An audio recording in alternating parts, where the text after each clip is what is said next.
folks from all over the Midwest coming to the Nebraska State Fair, and one of the reasons why, I think, is to get one of those delicious cinnamon rolls that Nebraska Wheat shares with folks. And to talk about that and all things wheat, Rick Larson, who is a farmer from Potter and a member of the Nebraska Wheat Board. And Rick, as we see the line behind us, I think this is on the top of the list of folks from all over that come. They want to make sure they get a taste of that delicious Nebraska Wheat cinnamon roll.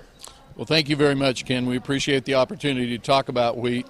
And we have a lot of issues in the wheat industry. Number one, commodity prices are down, so we try to take that checkoff dollar and try to get a little bit of exposure throughout the state of Nebraska. And probably 2% of the people today actually produce that food, and so that means 98% of them are a generation or two, and sometimes as many as 5 or 10 generations away. So a lot of people don't understand where their food comes from, and that's what we're trying to address here. I'm sure over the last few years you've had a lot of discussion with folks that come up to the table to get that sample about gluten and maybe the misunderstanding. So talk about those conversations, other things that folks want to know or have questions about wheat. Well,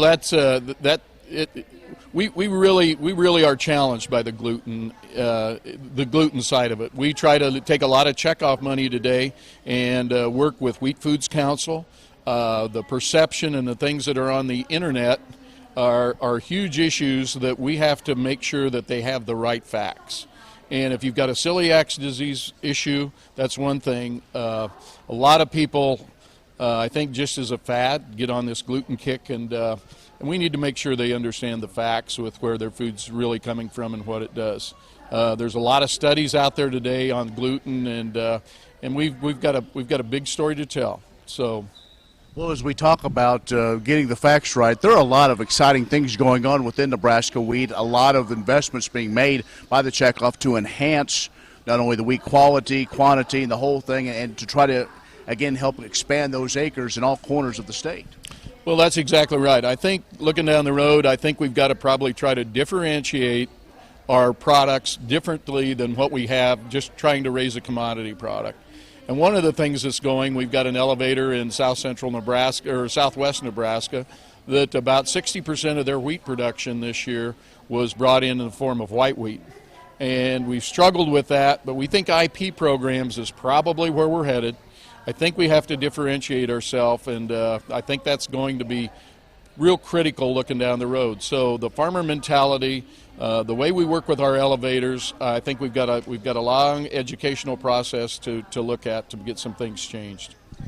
We're on this kind of downward slide again of commodity prices. A lot of farmers are putting that pencil even a little bit harder to see what's going to work best for them, but we all still know central and western Nebraska prime wheat growing areas, but with prices, I would guess that's probably a challenge as well of saying, well, do I fallow that, go back to a spring crop? But there still is value, and we all know that folks around the world want Nebraska wheat. Well, they do. We export 50% of the wheat in the state of Nebraska. We export 50% of the wheat in the United States. So we have to make sure that, and we've really been hammered by the value of the dollar on that trade. And so I think that's the only way we're going to probably be able to do it in this time frame. But wheat does really work well in a rotation. You can go into the stubble, and you look at some of the irrigation programs that people like, I think, in western Nebraska with limited water. And when they're looking at a rotation to help combat some of these resistant weeds, wheat works really well in that rotation with corn, soybeans, or edible beans, depending on the case. All right, well, I see the lines getting bigger, so with those great cinnamon rolls, you probably need to get back to work. Thanks so much, Ken. We appreciate it. Yep, we're having a good time down here. Thank you very much. All right. Appreciate everything you do. You bet. They're very good. State Fair, of course, runs through Labor Day. Actually, Rick Larson, who is a farmer from Potter, has joined us. That's the Ag View from the State Fair in Grand Island. I'm Ken Rogers.